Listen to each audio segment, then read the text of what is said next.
Se você deseja fazer uma carreira executiva internacional na aviação, acompanhe este vídeo com Ricardo Maltês, um brasileiro executivo internacional e desenvolveu uma grande carreira administrando companhias aéreas no exterior.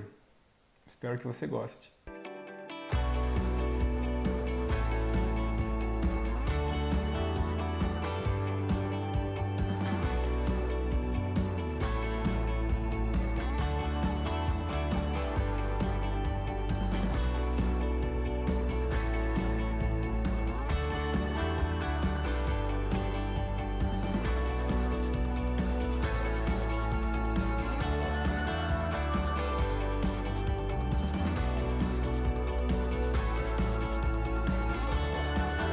Boa noite, Ricardo Maltês. Como é que vai? Tudo bem? Grande amigo Regis, quanto tempo? Tudo bem comigo e contigo? Maravilha. Muito obrigado por ter aceitado o nosso convite para participar do canal de entrevistas, né? E para a gente é muito interessante assim aprender com a sua experiência, para que as pessoas que estão entrando na aviação ou as pessoas que desejam uma carreira executiva na aviação internacional possam conhecer um pouco da sua história, né? Você teve uma carreira brilhante, né? E ainda tem uma carreira brilhante, mas eu gostaria muito que você contasse para a gente, que você primeiro se apresentasse e contasse, compartilhasse com a gente a sua experiência em gestão de negócios offshore no exterior. Muito bom, Regis. Vou contar rapidamente aqui, né, como é que foi a minha trajetória. Eu tive basicamente experiência em 3 empresas, né? Desde que me formei, sou engenheiro metalurgista pela Poli, né? Fiz pós-graduação na Fundação Getúlio Vargas e o meu MBA executivo na FIA, né? Onde eu tive também, nesse MBA, 3 módulos internacionais: Estados Unidos, Europa e China. Então, foi um complemento muito importante aí na minha formação. Eu diria que foi uma chamada, né, para eu acordar. Foi quando eu fiz meu MBA. A minha carreira, então, nessas 3 empresas, eu divido da seguinte forma. A primeira empresa foi uma empresa japonesa, foi a Aiwa. Eu chamo essa experiência de elevador de carreira, né? Eu fui trabalhar logo depois que saí da faculdade, direto com a presidente da empresa, e foi ali que eu comecei as minhas primeiras experiências internacionais, né? Com pouco tempo de casa, já ia para o Japão, para Hong Kong, trabalhava nas parcerias, né? Eu era responsável pelas parcerias entre a matriz, a fábrica no Brasil, que era através de uma parceria. Então, assim, eu viajei muito desde cedo, né? A segunda fase da minha carreira eu chamo de consolidação, que foi a minha carreira na Embraer. Eu comecei na Embraer em 1999 como administrador de contratos. Em menos de um ano eu já tinha um cargo de liderança e foi só aprendizado, né? Foi a minha primeira expatriação. Eu morei em 2001 nos Estados Unidos, em Phoenix, fazendo gestão de fornecedores, né, de sistemas aviônicos naquela época e sistemas elétricos. Então, dos jatos que hoje voam por aí, né, os E-Jets da geração E1, né, e a Embraer, então, eu fiquei até 2012, a maior parte dessa experiência em supply chain, cuidando realmente da cadeia de fornecimento, de todas as tecnologias possíveis da Embraer, todos os seus projetos. E os últimos 3 anos na Embraer eu fui Program Manager, né? Eu fui um gerente de uma família de aviões executivos, Legacy 500 e Legacy 450. Fiquei 3 anos tocando esse baita projeto e fiquei até o primeiro voo desse projeto, né? Então, quando o avião voou pela primeira vez, foi quando ocorreu a minha transição e eu então deixei a Embraer para assumir o meu novo desafio naquela época, que é a minha terceira experiência, que é na CHC, uma empresa de serviços de helicópteros para mercado offshore, né? Então, atendendo as principais empresas de petróleo aqui no Brasil. Fora do Brasil, além de petróleo, tem, como fala, energia eólica também, né? As fazendas eólicas em alto mar, além de fazer busca e salvamento e assim por diante. Foi uma experiência muito interessante, porque foi a primeira vez que eu realmente tive a oportunidade de gerir uma empresa, de ser o o accountable manager da empresa, né? O responsável perante a ANAC, responsável perante as autoridades legais também, né? De ter o CPF realmente sob, né, o tempo todo tendo que atuar. E então foi uma transformação bem interessante. A gente pegou ainda um período entre 2012 e 2014 de crescimento ainda do mercado de óleo e gás. A CHC no Brasil chegou a ter 41 helicópteros, se não me falha a memória. 44. 44, mas... Eu era responsável pelos 44.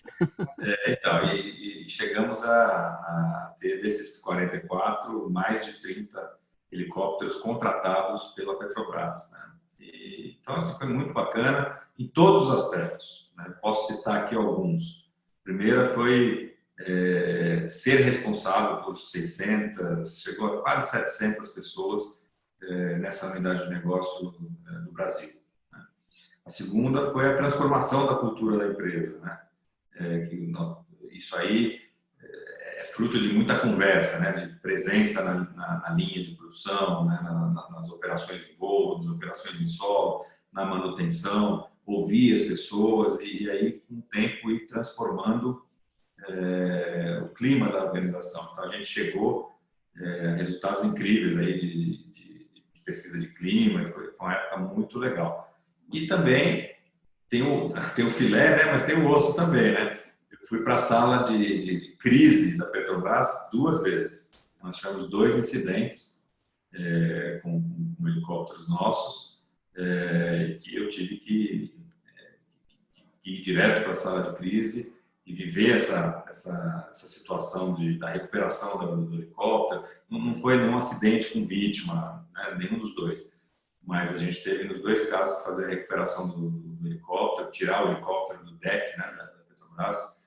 E isso realmente foi bastante trabalhoso, um aprendizado único. Só quem viveu que sabe o que é isso, né? Então também teve esses aprendizados. E acho que culminou, depois de 3 anos tocando essa operação, né, e responsável, né, por toda essa parte, o CEO da CHC então me convidou para assumir um novo desafio, né, que é tocar a operação no Mar do Norte. Então, eu fui em março de 2016 para Aberdeen, na Escócia, né? O famoso Western North Sea. Western North Sea. Fiquei na Escócia, morei na Escócia por quase 4 anos, né? Tudo diferente. Para não dizer que é tudo, né? Eram helicópteros, os mesmos modelos, era a mesma empresa, mas muito diferente. E aí eu posso citar, eu era responsável por Escócia, Inglaterra e Holanda. Então, o que não estava comigo? Noruega e Irlanda. A Irlanda era operação de busca e salvamento, e a Noruega é um negócio bem diferente, que precisa ser tocado ali pelo pessoal de lá, né? E, então, o que era diferente? A primeira delas, o mercado, os clientes. Então, no Brasil, a gente tinha 2 clientes grandes, né? Um deles era Petrobras e o outro era Shell. Lá a gente tinha mais de 30, né? Assim, alguns com contratos de longo prazo, outros com campanhas de perfuração mais de curto prazo, mas é um mercado muito mais maduro, né? Muito mais maduro, com uma concorrência também muito mais madura também. Então, essa é a primeira diferença, né? A segunda diferença vamos dizer assim, a parte de compliance, a parte de requisito, né? Então, eu via a presença da autoridade do Reino Unido muito mais forte do que a ANAC aqui no Brasil, né? Então, as reuniões do Accountable Manager, no caso, eu não era o Accountable Manager lá por questões de regra, né? Eu era um dos post holders que era responsável pelo solo, pela parte de solo. Mas o Accountable Manager tinha reuniões mensais, face-to-face, com o CAA, a autoridade do Reino Unido, né? A mesma coisa na Holanda. A Holanda tem também a sua própria autoridade e as reuniões eram também mensais, que é uma coisa que a gente não tem muito essa cultura de bater o bumbo dessa forma. A gente, no Brasil, é mais reativo para falar com a autoridade, ou então é quando precisa de alguma coisa, né? Então eu via uma coisa muito mais proativa. Outra diferença importante era a questão da comunicação, né? Se comunicar com o brasileiro é uma coisa, se comunicar com o pessoal tanto do principalmente do Reino Unido, a Holanda é um pouco mais parecido com a gente. O pessoal mais fechado, né? O pessoal mais crítico, né? Mais monarquista. O posicionamento do sindicato também muito mais forte, né? Discussões muito mais francas e mais fortes com a gente da alta gestão. Então foi realmente um aprendizado muito bacana durante esses quase 4 anos. Eu não tive que enfrentar uma sala de crise, mas assim, a CHC teve situações de acidentes que ela teve que lidar, né, fora do Reino Unido. Um foi na Irlanda, outro foi na Noruega. Você deve se lembrar, o 225 que caiu na Noruega. E o 92 da Irlanda. Que caiu da costa, né, da Irlanda.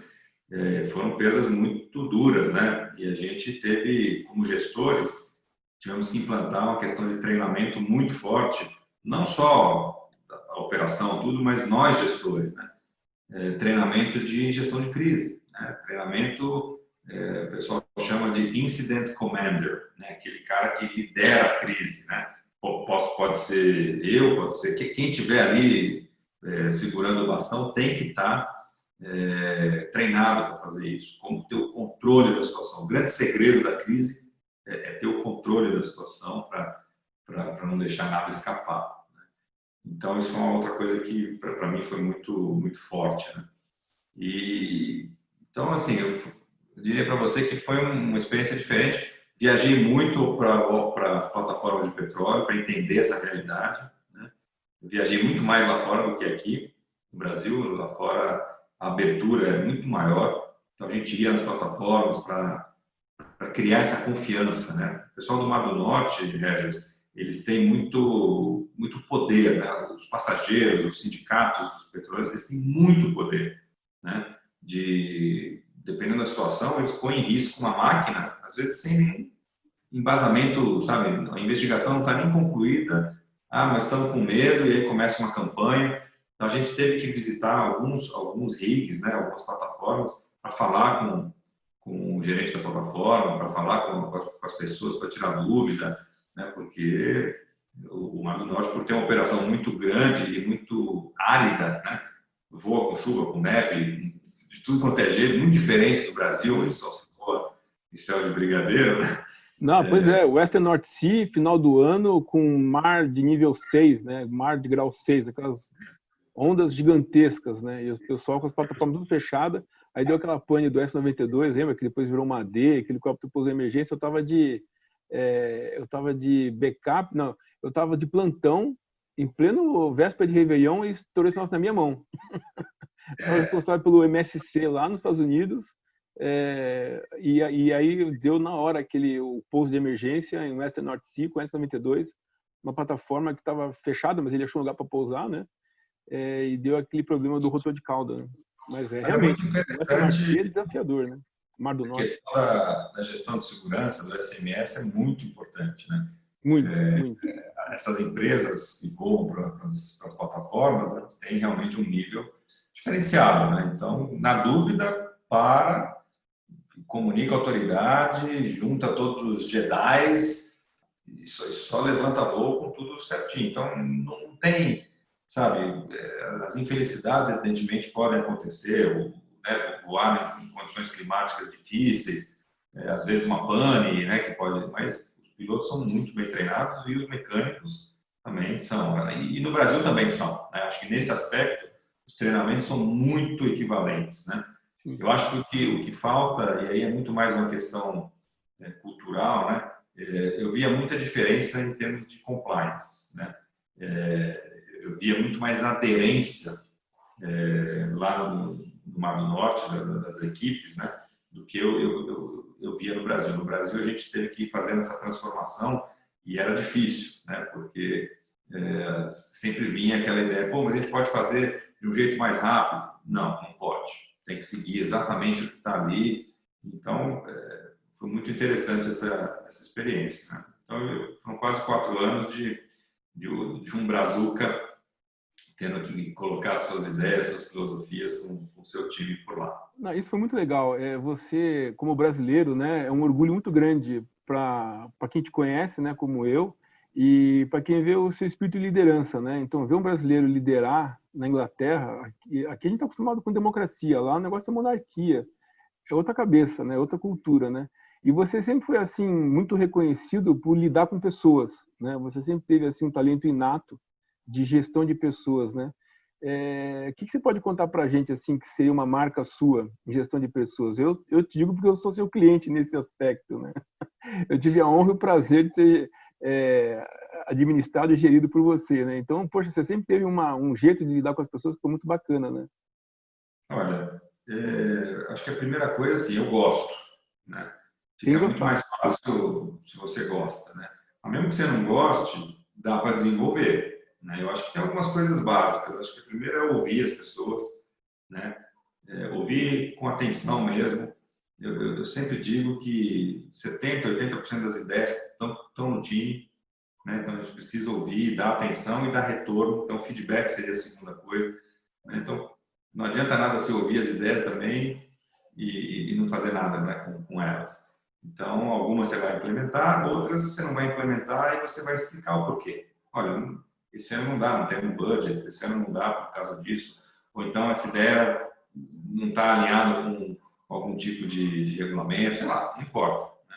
Então, a primeira, eu falei de ouvir, acho que dar feedback e tem que ser assertivo. Assim, uma vez eu ouvi uma história, né, que a gente está aqui falando sobre pessoas, do Teorema de Nebe, né? Nebe quer dizer ninguém é bobo, né? Eu acho que as pessoas sabem quando você está falando com a verdade, com o coração. Às vezes é uma notícia ruim que você está dando, mas se você está dando com um senso, sabe, de justiça, com um senso de, pô, cara, você pisou na bola e foi por isso, vamos Faz usar muita a nossa diferença. verdade aqui. Eu acho que às vezes a notícia é difícil, às vezes você precisa dispensar um funcionário, né? Mas é o respeito, é você tratar as pessoas com respeito. Faz Então, muita diferença. Sim. e eu sempre falo também que assim tem que buscar os líderes inspiradores, né? Então, por exemplo, eu tive muitos líderes inspiradores na minha vida. Eles não eram perfeitos em tudo, né? Então, aquelas características que eram inspiradoras, eu pego para mim. Aquelas que vão contra os meus princípios, ou que eu não concordo muito, ou que eu sou de um jeito um pouco diferente, a gente esquece, né? Então, tem um pouco de crescer com isso aí. Então, é um pouco disso aí, dar atenção para as pessoas, ser direto, objetivo, né? E as pessoas gostam de coisa nova, as pessoas gostam de inovação. Então, quando você traz uma coisa que, sabe, que traz um tempero diferente para o dia a dia das pessoas, claro que você tem mais chance de encantar, né? E as pessoas ficam mais motivadas. Então, por exemplo, eu faço muito post no LinkedIn, né? Você sabe disso. E das suas aulas de MBA também, né? Que são muito próximas das suas aulas que você dá de MBA também. Também dou, sempre que eu sou convidado, eu vou com muito prazer. Então, é uma questão de rotina, né? Por que eu estou escrevendo meus textos toda semana? Porque agora eu estou com a rotina, tenho prazer. E aí, qual que é a coisa mais importante para mim? É o feedback das pessoas, né? Como é que eu estou conseguindo mexer lá no coração, né? Na transformação de cada um, né? É a mesma coisa quando você é um gestor. Coisa mais legal é você deixar uma pessoa, treinar uma pessoa para ela crescer e você ver ela crescer, né? Com O que certeza. te põe para cima, é o teu time, não é o seu chefe, nem os seus pares, é o É teu verdade. time que te põe para cima. Eu aprendi isso com um líder que eu tive, aprendi e comprovei. Enquanto essa ficha não caiu, eu não conseguia crescer tanto como eu acabei crescendo depois. Eu tive a grata felicidade de viver essa experiência. O meu time na CHC foi a maior bênção que Deus me deu no tempo que eu tive a oportunidade de trabalhar lá. Realmente. E assim, o que você considera ter sido o seu maior legado de carreira? Eu acho que tem várias coisas, né, que eu posso elencar aqui. Eu acho que um grande legado que eu tenho, eu acho que é o networking, né? É a minha rede de contatos. Toda porta que eu bato, eu consigo que ela seja aberta, com prazer, né? Acho que isso aí é um legado, claro, estou exagerando, tem um outro caso que pode não dar certo, mas isso é legal, você criar avenidas, né, que você possa percorrer, conectar negócios, conectar pessoas, isso é fundamental, né? Uma vez eu aprendi numa organização que networking era um valor daquela organização, era um dos core values mesmo da empresa. E na época eu achei estranho, eu falei, caramba, por que será isso, né? Hoje eu vejo por quê. Os negócios são feitos com pessoas, né? Não com organizações, são as pessoas das organizações que estão fazendo. E o networking é muito importante. Alguns você já construiu, outros você vai construir. Então, um legado que eu tenho é essa. Eu conecto pessoas, conecto objetivos, né? Eu hoje estou dando mentoria, dou muita mentoria no meu dia a dia, é uma coisa que eu gosto muito de fazer, ajudar as pessoas que querem ser ajudadas, evidentemente, né? E uma das coisas mais prazerosas que tem é você conectar, entendeu? Seja uma pessoa com um trabalho, né, um emprego, seja uma pessoa que está ávida por uma informação com aquela pessoa que tem a informação, né? Ou seja, desafiando uma pessoa para ela abrir também o seu horizonte.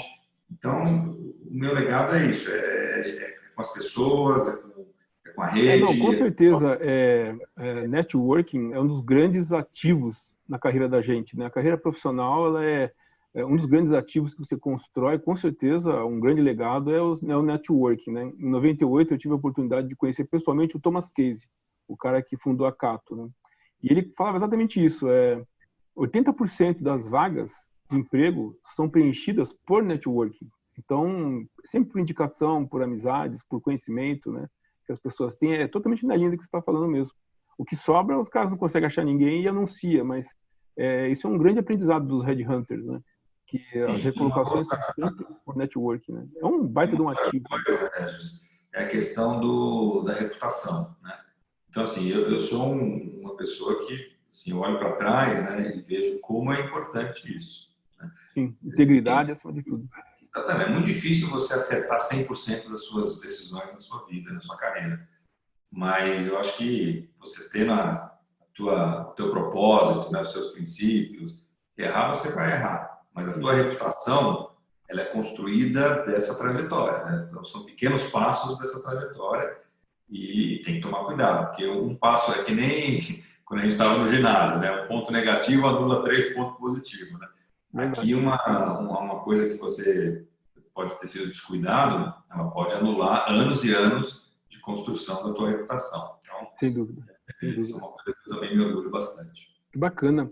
Ricardo, e assim, para a gente poder encerrar, que tipo de dica ou conselho você daria para um jovem que deseja trilhar uma carreira executiva de um gestor, né, de um executivo na aviação? Olha, eu vou até um pouco além, né? Eu vou falar de gestão, aviação, carreira internacional. Acho que é um tripé que eu acho que é bacana, né, a gente falar. Acho que a primeira coisa é o seguinte: curiosidade e se meter nos assuntos, né? Então, assim, o prato tem que, de vez em quando, ele vai estar muito cheio e a gente vai botar mais coisa no prato ainda, para poder aprender, para poder crescer, para poder engrossar a casca. É muito importante para a gente ter sucesso lá na frente, a gente logo cedo começar a encarar desafios maiores do que a gente. E outra coisa, a gente nunca está pronto para as coisas, 100% pronto. A gente está 70%, 60%, 80%. Então tem que encarar, coragem, né? Tem que ter coragem de assumir as coisas, tem que ter coragem de fazer coisas, de desafiar o próprio chefe, de dar feedback para o próprio chefe, para você começar a ter essa via de duas mãos e não simplesmente ser uma pessoa que está sempre recebendo inputs, né? Então, eu acho que é uma mistura de ser curioso, de buscar desafio para poder criar a tua casca mesmo, né? E aí você vai absorvendo essas experiências para você poder usar lá na frente num escopo maior. Esse é o primeiro ponto. O segundo ponto, tem que se interessar por outros assuntos, né? Tem que buscar, assim, não vou nem falar aqui de idioma, essas coisas que hoje em dia é tão básico, né? Que não tem jeito. Sem inglês, é difícil você falar em carreira internacional ou carreira de gestão. Ou vai ser uma carreira bem limitada. Então, o inglês tem que ter, é obrigatório. Mas, curiosidade, o que está acontecendo no mundo hoje? Né? Você pode estar trabalhando na aviação, mas você está acompanhando a transformação digital, você está acompanhando o que está acontecendo de soft skills, né? Como que é importante a resiliência, como é importante a persistência. No fundo, é o networking que a gente acabou de falar, né? Tem que estar ligado para essas coisas, tem que ler, né? Tem que ensinar. Ensinar e escrever é até melhor do que ler, do que fazer curso, porque você realmente está aprendendo e você tem uma obrigação na hora que você ensina para alguém, né? Então eu sei que algumas coisas às vezes parecem fáceis, né? Mas para mim se resume a essas condições que eu falei: ter coragem, ter curiosidade, entender que às vezes você vai levar tombo. E levar tombo faz parte da vida. Você vai ter que sentar, respirar, fechar teu olho e fazer o inventário. O que aconteceu mesmo? Bom, onde é que eu preciso melhorar? Ouça as pessoas, né? Na hora que, se você fez uma apresentação, seja ela boa ou ruim, né, na sua percepção, vai perguntar para as pessoas.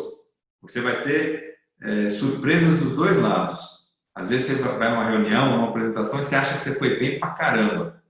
Aí vem o cara e fala assim: cara, pisaste na bola, foi muito ruim, né? Ou então você vai se surpreender. Então essa questão do feedback, ela é muito importante. Uma outra dica que eu dou, Heathers: construa o seu conselho, o seu próprio conselho. Quem são aquelas pessoas que você pode contar com ao longo da sua carreira? Eu desde cedo, desde que eu trabalhava na Iowa, eu já mais ou menos tinha isso, mas eu só fui desenvolver mais isso quando eu comecei a fazer o MBA. Então, assim, hoje eu sei, eu tenho lá minha meia dúzia de pessoas que eu estou sempre consultando e sendo consultado, né? Sendo consultado para outras coisas. Então, tem várias dicas aí para você crescer, mas no fundo, também tem o lado de você prestar atenção nas oportunidades, né? Aquela história do queijo suíço, né? Você também tem que estar... O queijo suíço não serve só para acidente, né? Ele também serve para crescer na carreira, né? Você precisa estar prestando atenção nos movimentos, onde estão as oportunidades, com quem que você está falando, né? Para você também não deixar aquela oportunidade passar, né? E depois que ela passa, fica mais difícil de você retomar. Então é isso. É um mundo cheio de oportunidades, mas tem que estar ligado, né? Que bacana. Ricardo, muito obrigado aí pela aula de MBA for Free que você deu para a gente, para nossos amigos, né, nossos alunos, nossos espectadores. E eu desejo muito sucesso para você na carreira e muito obrigado aí por compartilhar com a gente. Muito bom, Regis. Até a próxima, estou sempre à disposição. Valeu, um abração. Muito obrigado.